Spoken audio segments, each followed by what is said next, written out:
बिस्मिल्लाहिर्रहमानिर्रहीम और अस्सलाम वालेकुम। 14 अप्रैल और पाकिस्तान में इतवार की सुबह मैं आपके सामने हाजिर हूं एक एमरजेंसी वीलॉग के साथ, क्योंकि मेरे पास एक बहुत बड़ी ब्रेकिंग न्यूज़ है और वो ये है कि ईरान ने सैकड़ों मिसाइल और ड्रोन इस्तेमाल करते हुए इजराइल पर हमला कर दिया है। जी हां, अब से चंद ही घंटे पहले ईरान ने ना सिर्फ अपने मुल्क से बल्कि 3 और मुल्कों से, टोटल 4 तरफ से इजराइल के ऊपर सैकड़ों मिसाइल और ड्रोन फायर किए हैं। ना सिर्फ ड्रोन और मिसाइल फायर किए बल्कि फायर करते ही इजराइल को ये चैलेंज भी दे दिया, ये चेतावनी भी दे दी कि आपसे जो होता है वो कर लें, इनको रोक सकते हैं तो रोक लें। ये इसलिए कि ईरान जो है वो इजराइल से तकरीबन 1600 किलोमीटर दूर है। जो मिसाइल है उसको घंटा 2 घंटे वहाँ पहुँचने में लगने हैं, डिपेंडिंग अपॉन कि उस मिसाइल की स्पीड कितनी है। तो उन्होंने ना सिर्फ मिसाइल फायर किए, लेकिन ये कोई उन्होंने छुपा हुआ ऑपरेशन नहीं किया।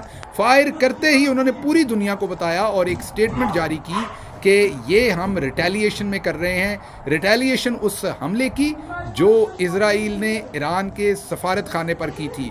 जी हाँ, इससे पहले कि मैं आपको पूरी डिटेल बताऊं कि इस टाइम ईरान का ये हमला कहां तक पहुंचा, इजराइल क्या रोक पाया इन मिसाइलों को या नहीं, रोक पाएगा या नहीं, क्या डेवलपमेंट है, अमेरिका क्या कर रहा है इसमें इंग्लिस्तान क्या कर रहा है, दूसरे मुल्क सऊदी अरब, पाकिस्तान, अफगानिस्तान सारे क्या कर रहे हैं, क्या पूरे खित्ते में फौरी इसकी वजह से जंग छिड़ सकती है कि नहीं, इन तमाम मौजूआत पे बात करूंगा। लेकिन उससे पहले मैं बैकग्राउंड आपको बता दूं कि 1 अप्रैल को शाम के शहर दमिश्क में जो ईरान का सफारत खाना था उसके ऊपर इजराइल ने हमला किया। हमला करने की वजह यह थी कि ईरान हो, सीरिया हो, शाम जो है, या और कुछ ममालिक जो हैं इर्द गिर्द, वो गज़ा में जो सिचुएशन थी उसमें वो फ़लस्तीनियों को कुछ ना कुछ मदद जिस भी तरीके से वो कर सकते थे वो वहाँ पर ह्यूमैनिटेरियन ग्राउंड्स के ऊपर या दूसरी सिचुएशंस में वो मदद कर रहे थे।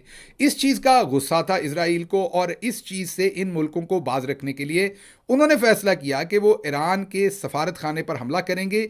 तो शाम के शहर दमिश्क में ईरान का जो सफारत खाना था उस पर उन्होंने हमला किया। हमले में उन्होंने F-35, जी हाँ F-35 बहुत ही मॉडर्न वॉरफेयर प्लेन है या जहाज़ हैं, जंगी जहाज़ आप उन्हें कह लें, अमेरिका के बने हुए हैं, वो इजराइल के पास भी है। मॉडर्न तरीन जो जहाज़ हैं उनमें से एक F-35 है।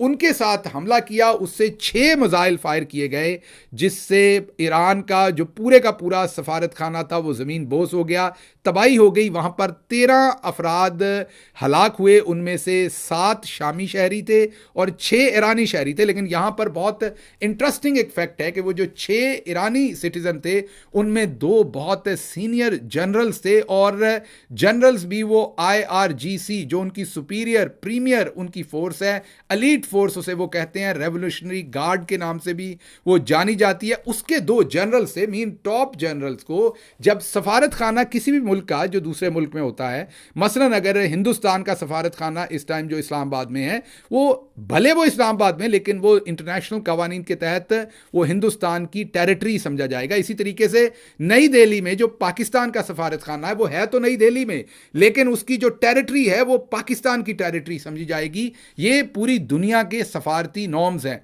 अब ईरानी सफारत खाने के ऊपर ये जो हमला किया इजराइल ने, ये सफारत खाना तो शाम में था लेकिन था ईरानी, तो इसका मतलब है कि ये इजराइल ने इंटरनेशनल कवानीन के मुताबिक भी सीधा सीधा ईरान के ऊपर हमला कर दिया। और इजराइल ने कुछ छुपाया नहीं, उन्होंने F-35 जहाज़ इसमें इस्तेमाल किए, 6 मिसाइल मारे और पूरी दुनिया को पता है।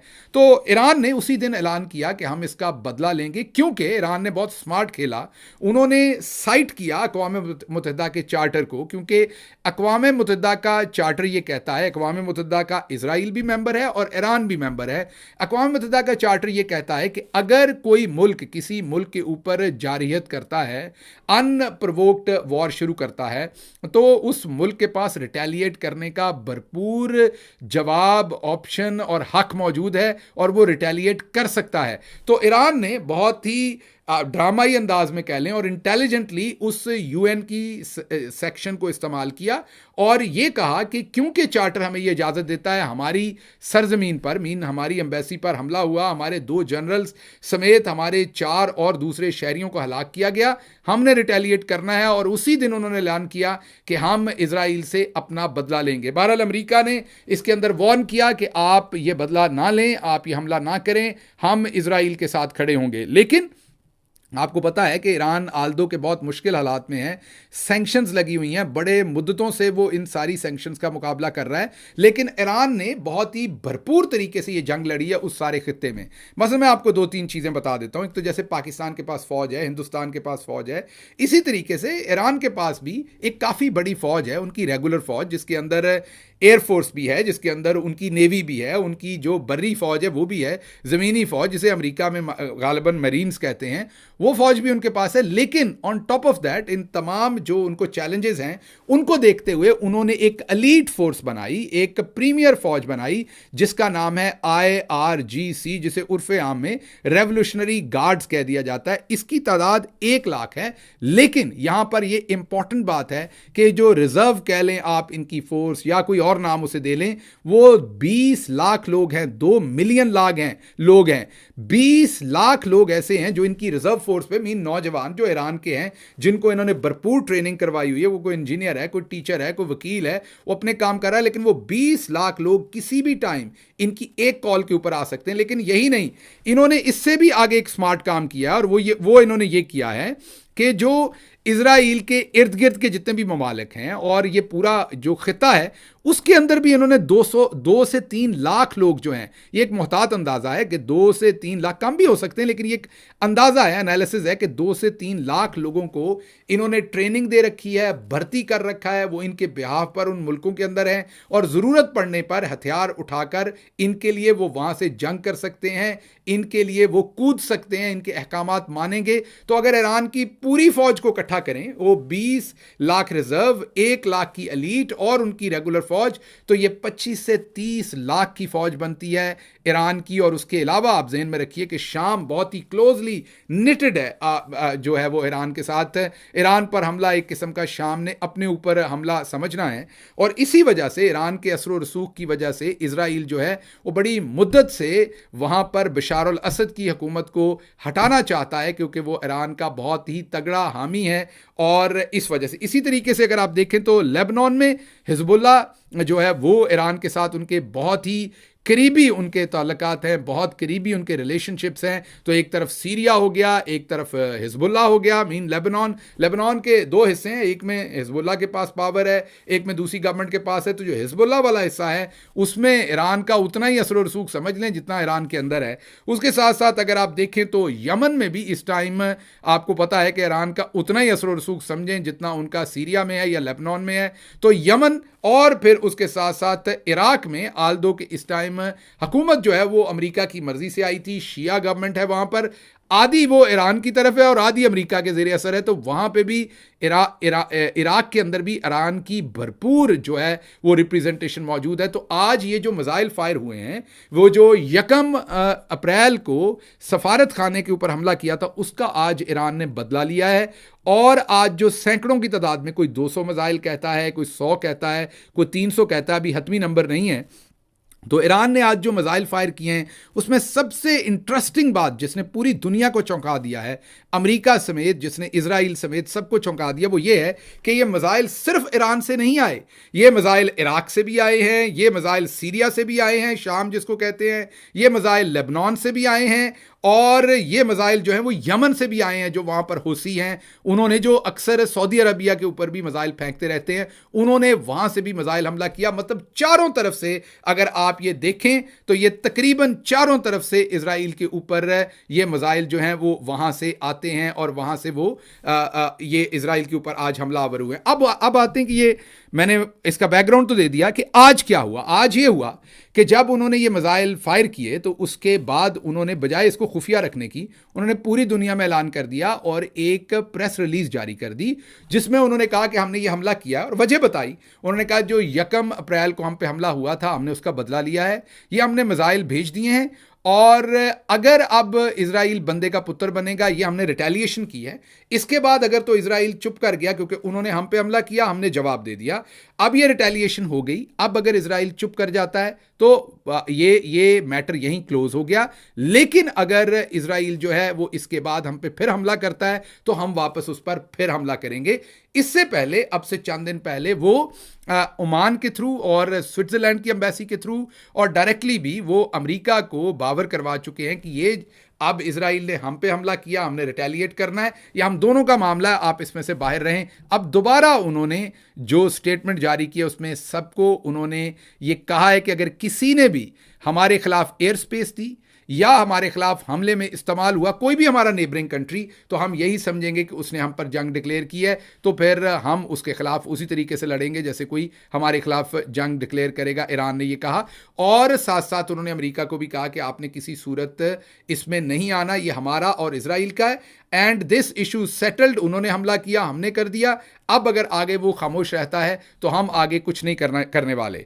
अच्छा, अब इसमें बड़ी इंपॉर्टेंट कुछ बातें हैं जो मैंने आपके सामने रखनी है, क्योंकि आप याद कीजिए, अब से चंद दिन पहले गार्डियन ने एक स्टोरी की थी जिसमें उन्होंने ये कहा था कि जो हिंदुस्तानी इंटेलिजेंस एजेंसी रॉ है, उन्होंने पाकिस्तान में घुसकर 20 लोगों को, पाकिस्तानी 20 लोगों को हलाक किया, कत्ल किया और ऑपरेट किया। उन्होंने यूएई से स्लीपर सेल्स बनाकर लोगों को, उन्होंने पाकिस्तानियों को भी इस्तेमाल किया, अफगानिस्तान से भी लोगों को इस्तेमाल किया। जब ये स्टेटमेंट आई तो हमारे लोग तो सत्तू पी के लंबी चादर ओढ़कर सोए रहे, किसी ने कोई जवाब नहीं दिया गार्डियन के ऊपर। लेकिन फिर हुआ क्या कि अगले दिन पाकिस्तानियों की हजीमत के लिए जो वजीर दिफा हैं हिंदुस्तान के, उनसे ये सवाल पूछ लिया गया। मुझे तो लगा ये उनका इंटरव्यू सेट था, पहले गार्डियन में स्टोरी आई, उसके बाद जानबूझकर उन्होंने, इस टाइम पाकिस्तान अपनी वीकेस्ट स्पॉट पर है, तो उन्होंने हमारे जख्मों पर नमक छिड़का और सहाफ़ी ने उनसे सवाल किया कि क्या आपने 20 लोगों को घुसकर मारा है? उन्होंने कहा मारा है, आइंदा भी मारेंगे और हम ताकत भी रखते हैं और हक भी रखते हैं और दोबारा भी करेंगे।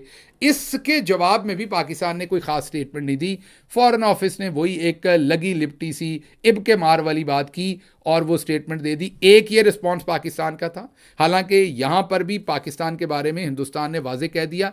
अब कहा जाएगा कि हिंदुस्तान शायद ताकतवर है, हमारे हालात और हैं जो बाजवा साहब बताते रहे। मैं नहीं कह रहा, ये हामिद मीर कह रहे हैं, मैं नहीं कह रहा। ये आपको याद होगा कि हामिद मीर साहब ने और नसीम ज़ारा साहबा ने बताया कि जनरल बाजवा ने उनको बताया कि हमें नहीं लड़ना चाहिए या हम नहीं लड़ सकते, ये उनके अल्फाज है, मेरे नहीं। तो आप ये बताइए कि इन हालात के अंदर ईरान की अगर सिचुएशन देखें तो वो तो हमसे भी ख़राब है। अगर कंपैरिजन में, उस कंपैरिजन में देखें, हमारे पास न्यूक्लियर वेपन है, उनके पास नहीं है, उनके ऊपर सैंक्शन है इतने सालों से। फिर हिंदुस्तान के साथ उस तरीके से बरतानिया नहीं खड़ा, हिंदुस्तान के साथ उस तरीके से अमेरिका नहीं खड़ा, हिंदुस्तान के साथ उस तरीके से और बहुत सारे यूरोपियन मुल्क नहीं खड़े। तो ये ईरान ने तो एक किस्म की पूरी दुनिया से ही टक्कर ले ली है। पता भी है कि अमेरिका भी साथ आएगा। अभी अमेरिका ने अपने 2 बहरी बेड़े पिछले कई दिनों से इस रीजन के अंदर उतार दिए हैं और अमेरिका इस टाइम हेल्प कर रहा है। ये जो सैकड़ों मिसाइल गए हैं, इनमें जो उनका एक बड़ा ताकतवर मिसाइल है जिसका नाम खैबर मिसाइल है, जिसकी 2000 किलोमीटर रेंज है, उससे उन्होंने उसी एयरबेस को हिट किया है इजराइल की, जहां से मुबैना तौर पर रिपोर्टेडली वो जहाज उड़े थे F-35 जिन्होंने दमिश्क के सफारत खाने पर, दमिश्क के ईरानी सफारत खाने के ऊपर हमला किया था।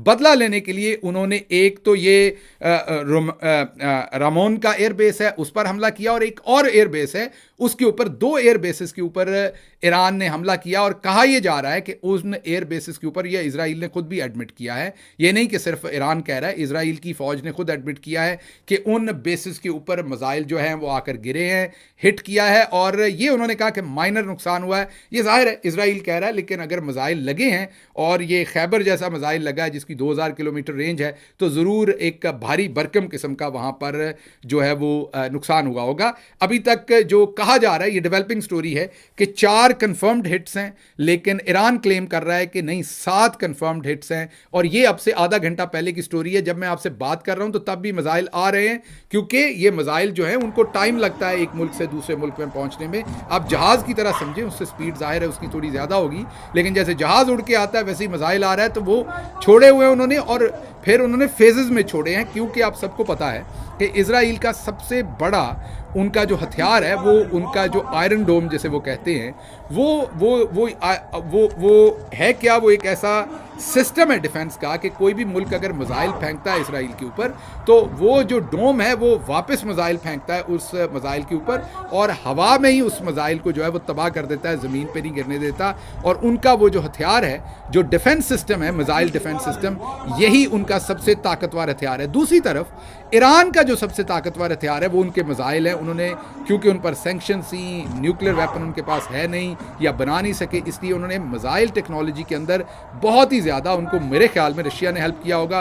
ये मेरा ख्याल है, तज्जिया है, मेरे पास इन्फॉर्मेशन तो नहीं है, या शायद नॉर्थ कोरिया ने किया हो या किसी और मुल्क ने किया हो, तो उनकी मिसाइल टेक्नोलॉजी बहुत अच्छी है। तो अब ईरान ने चालाकी ये की है कि एक तो उन्होंने 4 जगहों से भेजे हैं जो मैंने आपको बताएं, चारों मुल्क, जहाँ से एक जगह तो हिजबुल्लाह है जो लेबनान है, फिर सीरिया के अंदर बशर अल असद की हुकूमत है, वहाँ ईरान का बड़ा असर रसूख है, सीरिया की ज़मीन से वो चले हैं। फिर आपको मैंने बताया कि इराक से चले हैं, फिर मैंने आपको बताया कि जो हुसी हैं यमन में, उन्होंने उधर से चलाए हैं, और फिर ईरान ने खुद चलाए हैं। तो एक तो वो जो आयरन डोम था उसको 4 तरफ से इंगेज किया, और दूसरा ये कि इन्होंने फेजेस में भेजे। पहले भेजे आयरन डोम, उनके साथ इंगेज हुआ, साथ ही दूसरा फेज आ गया। तो दूसरे फेज में आयरन डोम, आप ये कह लें कि एग्जॉस्ट हो गई उसकी जो कैपेसिटी थी या जो भी, तो उस टाइम पहले फेज के अंदर ईरान को उतनी सक्सेस नहीं मिली, लेकिन दूसरे फेज में ज्यादा सक्सेस मिली उनके मिसाइल्स को, और उन्होंने इन जो बेसिस थी उनको भी हिट किया और दूसरी जगहों को भी उन्होंने हिट किया। लेकिन यहां आपको एक इंटरेस्टिंग बात बताता हूं। एक बहुत ही महंगा मिसाइल होता है जिसको कहते हैं एक्सो एटमॉस्फेरिक मिसाइल। ये एक्सो एटमॉस्फेरिक इसको इसलिए कहते हैं कि जो दुनिया है उसका जो एटमॉस्फेरिक लेयर है ना उसकी, मीन जहाँ से आगे, फिर गालबन मैं एक्सपर्ट नहीं हूँ, अगर मैं को बोंगी मारूँ तो माफ़ कर दीजिएगा, क्योंकि मैं ना ही दफाई तजियाकार हूँ, ना ही मैं क्लाइमेट का एक्सपर्ट हूँ, या मुझे कोई इसका स्पेस का बहुत ज़्यादा पता है। लेकिन जो दुनिया की आउटर लेयर है या एटमॉस्फेरिक लेयर है, उससे बाहर जाकर ये मिसाइल किसी भी चीज को तबाह करता है। ये बहुत ही एक्सपेंसिव मिसाइल होता है, और ये $62 मिलियन का कहा जाता है। इसे एरो 3 कैटेगरी में डाला हुआ है, और ये $62 मिलियन, जी हां, $62 मिलियन, मुझे तो पता नहीं कितने अरबों पाकिस्तानी रुपए होंगे। ये अरबों रुपए का एक मिसाइल है। मीन ईरान ने जो अपना ब्लास्टिक मिसाइल फायर किया, एक तो उन्होंने खैबर मिसाइल आपको बताया, उसके अलावा उनके पास ब्लास्टिक मिसाइल भी हैं जो और भी खतरनाक हैं। जो उन्होंने ब्लास्टिक मिसाइल उन्होंने फायर किया, उसको हिट करने के लिए, क्योंकि वो बहुत ऊंचाई से आता है, इन्होंने एक्सो एटमॉस्फेरिक मिसाइल आगे से फायर किया इजराइल ने। वो इतना महंगा मिसाइल है कि वो $62 मिलियन का एक मिसाइल है, और ये इजराइल कभी फायर ना करे, दुनिया का कोई और मुल्क कभी फायर ना करे अगर उसके पास कोई सस्ता ऑप्शन हो। इसका मतलब कि उनका जो आयरन डोम है वो एग्जॉस्ट हो गया, वो अपना फंक्शन उस तरीके से नहीं कर रहा था। बचाने के लिए इन्हें ऊपर एटमॉस्फेरिक लेयर से बाहर उस मिसाइल को तबाह करना पड़ा। ये बहुत बड़ी डेवलपमेंट आप कह सकते हैं आज की इस सारी सिचुएशन की। अच्छा जी, इसके बाद मैं कुछ चीज़ें और आपके सामने रखता हूं। उसके सामने एक तो मैं रखूंगा कि डिफरेंट मुल्क क्या कर रहे हैं, ये आपको बताऊंगा। दूसरा मैंने ये तो बता दिया कि ये जो IRGC है ये कितनी बड़ी फोर्स है, और कितनी ये उनकी, आप ये कह सकते हैं कि बहुत ही एक एक्टिव, और इसी तरह से उनकी एक बहुत ही मैं किस तरीके से आपको बताऊं कि बहुत ही ट्रेंड उनकी ये फोर्स है जो IRGC है, और इसकी 20 लाख के करीब उनकी एक्सटेंशन है। अच्छा, अगली जो चीज़ मैंने आपको बतानी है वो ये है कि इजराइल ने फौरी तौर पर अब आप यहां से देखें, इजराइल का पैनिक देखें कि जंग बंदी के लिए उन्होंने यूनाइटेड नेशन का फौरी तौर पर इजलास बुला लिया। अमूमी तौर पर यूनाइटेड नेशन में वो जाता है जो जंग बंद करवाना चाह रहा होता है, जो थ्रेटन फील करता है, जिसको खतरा महसूस हो रहा होता है, वो जाता है। लेकिन ईरान ने बहुत ही स्मार्ट खेला। उन्होंने जो स्टेटमेंट जारी की है उसमें उन्होंने, मेरा नहीं ख्याल कि UN का सेशन आपको कॉल होगा, या हो सकता है इनके दबाव पर हो भी जाए, लेकिन जरूरत खत्म उन्होंने कर दी, क्योंकि उन्होंने पहले ही स्टेटमेंट में एक तो UN की उस सर्टन क्लॉज का जिक्र कर दिया कि हम पर हमला हुआ था, हमने रिटेलिएट किया, और UN का चार्टर हमें इजाजत देता है। दूसरा, उन्होंने कहा कि हमारी तरफ से ये चैप्टर क्लोज है, हमने मजीद हमला नहीं करना, हम पे हमला किया था, हमने जवाब दे दिया। तो UN कहेगा आपने हमला किया था, आपको जवाब मिल गया, आप सेशन किस चीज का बुलाएं। बहरहाल इसराइल ने फौरी तौर पर कहा है कि इस पर एक इजलास बुलाया जाए और इस पर बातचीत हो। साथ ही मुख्तलिफ मुल्कों ने मुख्तलिफ स्टेटमेंट्स दी हैं, वो भी आपके सामने रखेंगे।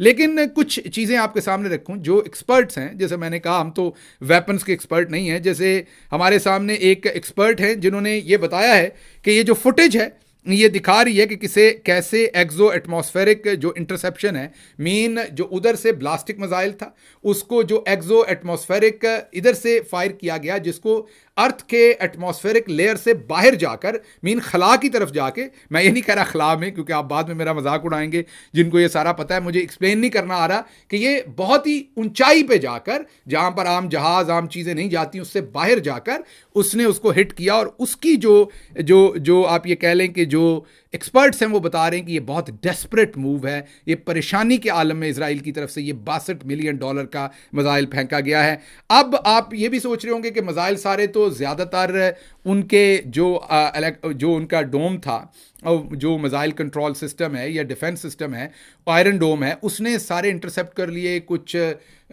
उर्दन में इंटरसेप्ट हो गए, कुछ कहीं और हो गए। तो ये तो ईरान को कोई कामयाबी नहीं हुई। नहीं, ईरान ने इसमें से क्या हासिल किया, वो मेरा नहीं ख्याल कि वो इतना ज़्यादा तबाही करना चाहते थे। उन्होंने ऐलान किया सबसे पहले कि हम रिटेलिएट करेंगे, उन्होंने फिर रिटेलिएट करके दिखाया। दूसरी बात, उन्होंने एक जगह से रिटेलिएट नहीं किया, अपनी ज़मीन से नहीं किया, उन्होंने अपनी ताकत पूरी दुनिया को दिखाई है कि इजराइल के चारों तरफ हम मौजूद हैं। चारों तरफ से बैक वक्त उन्होंने फायर किया, और इनको नहीं पता था कि चारों तरफ से आएंगे, ये सिर्फ ईरान से समझ रहे थे। दूसरी कामयाबी उनकी है। तीसरी कामयाबी उनकी ये है कि उन्होंने फेजेस में छोड़े, और इनका जो आयरन डोम था उसको फेल करके भी दिखाया, लेकिन मेरे ख्याल में वो बहुत ज़्यादा तबाही चाहते नहीं थे, इसलिए उन्होंने लिमिटेड नंबर में ये मिसाइल छोड़े हैं। सिर्फ एक चेतावनी दी और बताया है कि अगर आप दोबारा ऐसी हरकत करेंगे तो हम जवाब देंगे। अब आप सोच रहे होंगे कि अगर तबाही नहीं करनी थी तो फिर ईरान को जवाब देने की क्या ज़रूरत थी। जवाब देने की इसलिए ज़रूरत थी ईरान को कि अगर कोई भी किसी भी मुल्क पर, कोई मुल्क सॉवरन नेशन के ऊपर हमला करता है और वो आगे से जवाब नहीं देता, तो फिर गरीब की जोरू सबकी भाभी। फिर जिस तरीके से बहावल नगर में पुलिस वालों की ठुकाई चौधरी निज़ामुद्दीन ने की है, और उसके अगले ही दिन आपने देखा है कि रहीम यार खान में अवाम चढ़ गई है, और अब लोग मजाक करते हैं पुलिस का गुजरते हुए हर जगह से, बहावल नगर कह के छेड़ते हैं उनको। तो इन हालात के अंदर अगर कोई सॉवरन नेशन जवाब नहीं देती तो पूरी दुनिया उसका मजाक बना लेती, कोई भी चलता फिरता जो है वो उसको एक चमाट लगा देता है। कल ही हमने आपको खबर दी थी कि ईरान ने एक बड़ा बहरी जहाज जो इजराइल को सामान लेके जा रहा था, शायद पुर्तगीज कंपनी का था, लेकिन इजराइल के साथ डील करता था, इजराइल के लोग भी उस पर थे, उस बहरी जहाज पर कब्जा किया, वहां से लोगों को गिरफ्तार किया, और उस बहरी जहाज को ईरान ले गए। वो बंदरगाह से समुंदर के अंदर से खींच के ईरान ले गए। एक काम उन्होंने ये किया, उसके ऑन टॉप ऑफ दैट उन्होंने मिसाइल फेंके। और अब मैं आपको बताता हूं कि डिफरेंट जो मुल्क हैं उन्होंने इसके ऊपर क्या क्या रद्द अमल दिया है, ताकि आपको पता चल सके कि इस टाइम डिफरेंट मुल्कों की पोजीशन क्या है। इराक ये जो है उसके अंदर उन्होंने कहा है कि जो यूएस कॉन्सुलेट है इराक के अंदर, उसके ऊपर भी कोई अटैक किया है लोगों ने।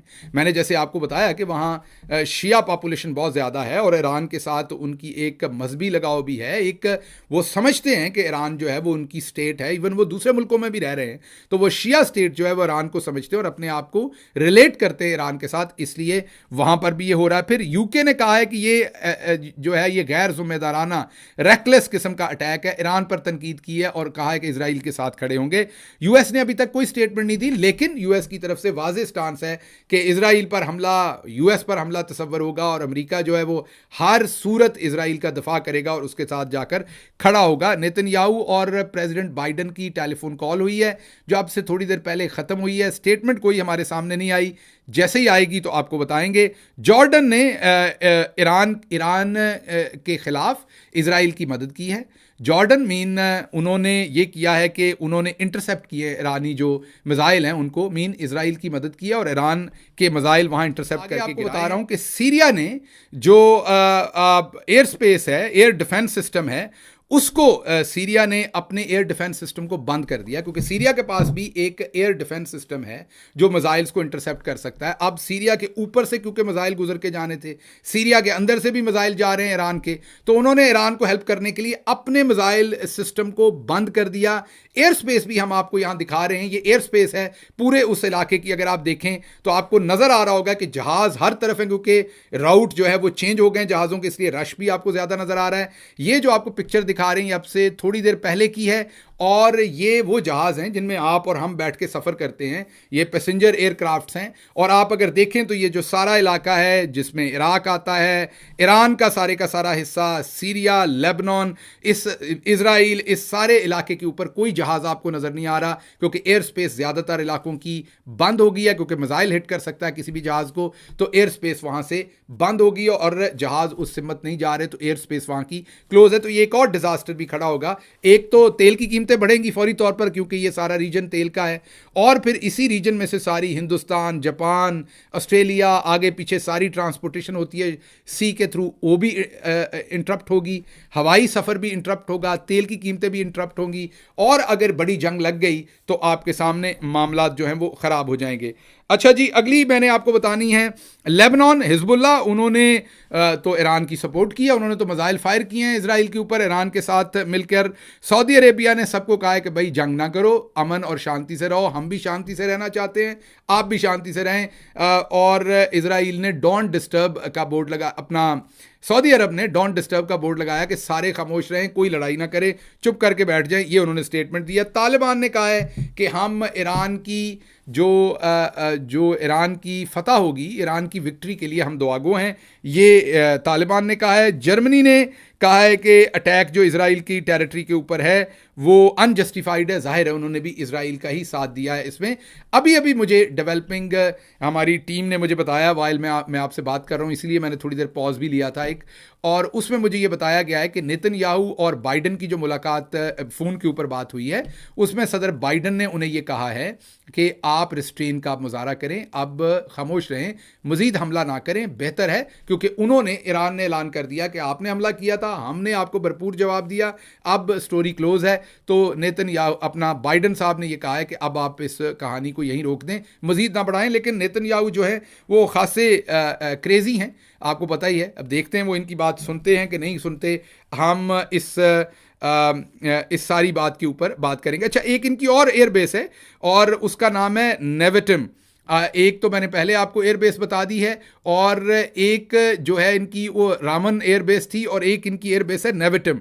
इस एयरबेस के ऊपर भी हमले हुए हैं, यहाँ पर भी F-35 प्लेन है, इसको भी स्ट्रक किया है, हिट किया है जो है वो मिसाइलों ने। तो ये सिचुएशन भी आपके सामने रखनी थी। अच्छा जी, इसके साथ साथ मैं आपको ये भी बता दूं थोड़ा सा कि पूरा अगर आप मैप दोबारा एक दफ़ा देखें तो आपको ये समझ आएगी कि जो इजराइल है उसके साथ ईरान की भरपूर जो है वो प्रेजेंस है। इन टर्म्स में मैंने आपको बता दिया कि लेबनान में ईरान का बहुत असर है, सीरिया में बहुत असर है, उसके अलावा दूसरे जो यमन है उसमें बहुत ज़्यादा असर है, तो ईरान की भरपूर असर मौजूद है। इसके साथ साथ टर्की ने इस जंग में किसी का हिस्सा बनने से अभी तक इनकार किया है, क्योंकि वो ये समझते हैं कि ईरान उनका हमसाया है और उन्हें उसका हिस्सा नहीं बनना चाहिए। आपके सामने प्राइम मिनिस्टर इमरान खान का मैं 2020 का ट्वीट रख रहा हूँ, जब वो प्राइम मिनिस्टर थे, और उन्होंने इस सारे कॉन्फ्लिक्ट के अंदर, जाहिर है वो किसी सूरत भी ईरान के खिलाफ जंग का हिस्सा नहीं बनना चाहते। उनकी तो एक पॉलिसी है कि वो पराई जंग में नहीं जाना चाहते, और पाकिस्तान को एक बार भरपूर बहुत होश के नाखन लेने पड़ेंगे, सोच समझ के किसी सूरत चंद टकों के एवज इस जंग में ईरान के खिलाफ नहीं जाना चाहिए। ईरान हमारा हमसाया है, हमें इस जंग में नहीं पड़ना चाहिए, हमें खामोश रहना चाहिए। हाँ, असूली मौक़िफ़ ज़रूर लेना चाहिए जो भी बनता है, लेकिन किसी सूरत ईरान के खिलाफ ना फौजी अड्डे देने चाहिए, ना अपनी एयर स्पेस देनी चाहिए। ईरान के खिलाफ किसी किस्म की हमें बारीक वारदात का हिस्सा नहीं बनना चाहिए। ये ना हो हमारे आका कहें और हम आकाओं को कह दें कि जी ठीक है, और हम जनाबे वाला इसका हिस्सा बन जाएं, और फिर पाकिस्तान का हो के पहले ही हमारे सारे दुश्मन है इर्द गिर्द, तो हम एक और दुश्मन बना लें। वहाँ पर रहना तो हमने, इन लोगों ने तो नहीं रहना, जंग करने वालों ने तो जंग करके निकल जाना है, वापस वहाँ पर हम होंगे। इजराइल मीडिया जो है वो ये भी बता रहा है हमें कि उन्हें जो ड्रोन्स आए हैं, गिरे हैं, जहाँ जहाँ गिरे हैं, इजराइल मीडिया अब ये कह रहा है कि उन्हें उन ड्रोन्स की तस्वीरें छापने की या उन इलाकों की तस्वीरें छापने की इजाज़त नहीं दी जा रही। बहरहाल जो भी डेवलपिंग स्टोरी होगी वो आपके सामने रखेंगे। मुझे फ़िलहाल यहाँ से इजाज़त दीजिए। अल्लाह आपका हामी और नासिर हो। पाकिस्तान जिंदाबाद।